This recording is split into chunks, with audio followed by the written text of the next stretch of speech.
also mentioned the idea of lawyers signing up to a new pledge, a pledge that will show them making their points known when it comes to something called the Declaration of Conscience. Paul Powlesland is the founder of Lawyers for Nature. You're one of the 120, Paul, is that right? Good afternoon to you, sir. Good afternoon, thank you. Not sure I've been described as a top lawyer before, so thank you for that. There you go. Well, you're well thought of. I know that much. You know, lots of people have nice things to say about you. So clear something up for me here, because I don't have a legal brain. I talk to lots of legal people in this job for obvious reasons.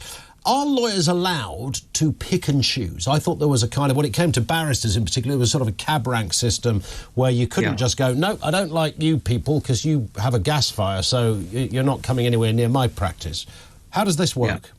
Yeah, so ordinarily there is a thing called the cab rank rule, and in signing this declaration, I probably am in breach of that rule, and I'm going to self-report myself to the Bar Standards Board, because I believe the threat from climate change, as we've seen with the IPCC report this week, is so serious that on my conscience, I cannot do work that will further that crisis and make it worse. You are going to self-report yourself. I mean, if this was any other world, this would be a Monty Python sketch, right? I mean, the idea... Well, all the lawyers are reporting themselves to the... The traditions of the bar are quite strange, that must be said. That's very true, that's very true. I won't put my wig and gown on to do it, to make it even more weird. But that would have been something had you appeared in that. But so listen, I get, I'm all for... as far as I'm concerned, in a democracy, Paul, it doesn't... I don't care whether I disagree with somebody, agree with somebody. We're a big spectrum of people with wide views, and that's fabulous. We're not North Korea, and thank goodness, etc. But I think some might scratch their head and say, hang on a second, so you're meant to represent an organisation, but you are saying this, if I've got you right, this is so big, this issue, that it kind of supersedes what might be written in the kind of legal rule book, because we are talking about the end of the world. Maybe the end of the world is putting it too high, but the IPCC has been very clear. This is a final warning for humanity, and if we don't change course dramatically, things are going to get very bad, and that includes, as a lawyer, concerns over the continuation of the rule of law. If we head to a 3 to 5 degrees C world, that is going to have serious implications for the continuation of rule of law as well. So that's also something that concerns me as a lawyer. The other thing to say is that I probably can't go into detail about the cab rank rule, but there are a number of reasons it also doesn't apply. And it's quite interesting, you mentioned about ordinary working people in the ULEZ. The cab rank rule, the only other reason you're allowed to turn down a case is because they're not paying you enough. So all those firms who are in those buildings behind you representing the oil companies, they don't represent ordinary people. Many of your listeners, most of your listeners went to them with an amount they could afford to instruct a lawyer, one of those city law firm lawyers behind you, they would laugh in their face, because those lawyers are not for your listeners, because your listeners can't afford them. So lawyers already do turn down loads of cases, but the reason is that people are too poor to afford them. And actually, I think that's probably a reason that many of your listeners would actually find far more outrageous than the declaration that we've signed, perhaps. Is there a sense here, and help me out, Paul, because I've never quite understood this. We are talking about, OK, not quite the end of the world, but something that is irredeemable. And if it's not, although I do sense, maybe I'm slightly cynical on this, I do sense that I hear this line every couple of years that this is the final last chance, final last chance to put this right before it goes too far. What I don't get is, why is there no...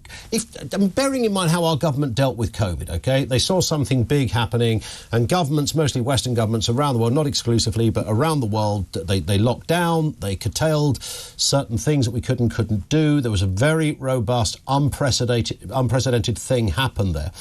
You might think this is as or more serious than that at least one government around the world, I'm thinking, New Zealand under Jacinda might have gone, yeah, I'm not having any of this, I'm going to properly act. But no one is talking in the kind of language that you're talking in. I've not heard any leader anywhere talk about this, and the very things that supposedly cause it, or one of the very things, are perfectly legal, and that's your big old gas-guzzling 4x4. They're not being banned either. Why not?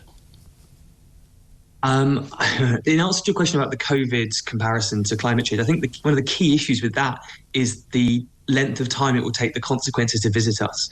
In COVID, the consequences are right there. You know, if we allow infections to rise, there's going to be this many deaths in a few weeks or a few months. Of course, we're not going to see the full effects of the emissions we're putting in the atmosphere right now until a few decades down the line. And human beings, as they are, we know that humans do stupid things, and they don't think about future consequences. I get that, but there would be there'd be someone somewhere, wouldn't there? Other than there's loads of scientists around the world. There are scientists, there are campaigners, and there are people like yourself. I get that, but you'd think there'd be one government that would go, there's going to be famine, there's going to be starvation, we're going to have rising water, it's going to be so hot in certain places that we can't function. Yeah. It's going to be so cold in other places. One country somewhere would be doing something, but nobody agrees with you. Well, many countries do agree we should be doing more. And actually what we see a lot of the time is countries saying, yes, we need to do more, and then not doing it. And that's partially because those things are hard, because we need to change much of the way our society runs, but also due to the entrenched power of probably the richest industry that has ever existed, which is the fossil fuel industry. They are able to use that money and that power to stop the transition that would mean the end of their industry. And we see that with lawyers in London. What's happening is, for instance, you talked earlier about the freedom to protest and things. Oil companies have gone to the High Court and spent hundreds of thousands of pounds employing expensive lawyers to get themselves private criminal law to make it an even more serious offence to protest on their forecourt. So if some protesters came to your front garden, they would probably get a minor fine. If you go and protest on a Shell forecourt, you get 2 years because they're rich and they're using. You're not going to go to jail for 2 years if you. Pump 3, are you? Well, no, because people are. Maybe not. It's up to 2 years, but that's the sentence for breaching an injunction. And these private injunctions have been obtained by the oil companies, and it's just one example of many where the oil companies are using their wealth and their power to game the system to stop the inevitable change, which is going to be the end of that industry. But if we have to answer. Sorry. No, I was just going to say, Paul, and I hear what you're saying, but if oil stopped tomorrow, literally did stop tomorrow, then we'd be in real trouble with progressive forms of technology and other ways of energising the planet, because of course we still need fossil fuels to keep the windmills going, the cars, the batteries, the electric cars. That whole spectrum of things is still, to a degree, whether you like it or not, dependent on fossil fuels. Yeah, and I totally agree. And that's why I think very few people are calling for the end of fossil fuels tomorrow.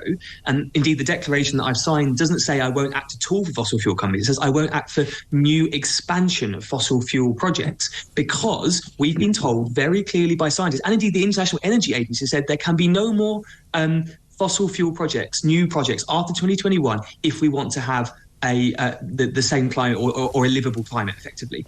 They're not a radical institution. So it's about stopping the expansion and beginning the transition to make it easier. Because actually, if we do get to a point where we get to 2035, 2040, and we've done nothing, that's going to be an even harder transition. That probably will be a drop-off. So let's start now and make it easier, because we know that by doing it gradually, it's going to be easier than doing it suddenly. And the fact is, this transition is coming. It is going to happen one way or another. And it is better to be orderly than a sudden collapse, which is what we are currently heading for on our current trajectory. What is your response then to, and this is a question you will have heard before, Paul, I'm just intrigued because I've never fully been able to square the circle on this one, but if we did everything you would like to see done and we followed the Greta Thunberg rule of how life should rub along, etc., got rid of all the fossil fuel, did everything, beautiful and clean, you could bring out your kind of special bit of scientific kit to measure bad stuff in the air and it only ever pinged at 0. We got to that place. But over there in China, over there in India, over there even in North America, they are chugging out so much toxic guff, it would make no difference to anything. What's the answer to that? I think the answer is that we in Britain should have more pride in our ability to influence other people. We still have a huge amount of cultural capital in the world. People do look to us. We're where the Industrial Revolution started, and we are where it should end. And actually, I don't believe this idea that if we started doing the transition and demonstrated it could happen, that other people would just carry on. Because actually, I think they would look to us and realise, oh, actually, the switch to renewables is growing their economy. They're having less deaths, they're having economic growth, and we're having to buy their technology because they've got in there first to do renewables, which we all have to do. They would start to copy us, I believe. I don't think the idea that we would in Britain be sort of 2050 net zero, everything fine, and other countries carry on, I don't think is true. I think we should have more belief in our ability as a country to influence others through our example. I'm going to take a punt here, Paul. You're a defence lawyer, right? I'm actually, no, I do a mixture of civil law. So I do employment law, representing employees who've been unfairly sacked, and I do housing law, representing tenants who've been kicked out of their homes, and I do injunctions to try and protect people, often quite ordinary people who are trying to protect local trees, usually. So I'm about to get kicked out of my home, and I come to you, I say, Paul, you're the man, no doubt about it, everyone's saying the same thing, it's only Paul that can deal with this for you. You discover I've got £3,000 worth of Centrica shares. What are you going to say to me? I will represent you. We are all at the moment in our own ways. Are you out the declaration already? Is that what you're saying? No, because the declaration doesn't say that. The declaration says, I won't prosecute climate protesters, which for me is admittedly a bit, odious, because I don't do it anyway. But the second one is, I will not act for new fossil fuel expansion projects or things to support them. And that's what I'm saying. It doesn't mean that I will. It doesn't actually say I won't represent a fossil fuel executive who's in court. I would represent a fossil fuel executive who's been kicked out of their home. But I will not help that fossil fuel executive to continue committing their crime of putting carbon in the atmosphere when we know, scientists have told us, that will lead to great death and destruction. That's all it is. And so, yeah, I would continue doing it. And I would like to say, I'm a hypocrite, you're a hypocrite, everyone's a hypocrite when it comes to the climate because of the society we live in. All we ask is that those who are continuing to cause that crisis stop doing that. It's quite a simple ask, I would think. All right. You would think. Paul, listen, lovely to speak. Let's talk again. Paul Powlesland, who is the founder of Lawyers for Nature. He's a barrister with a deep care and love for trees, rivers and the environment, who pledges to use his skills in service of nature. There it is.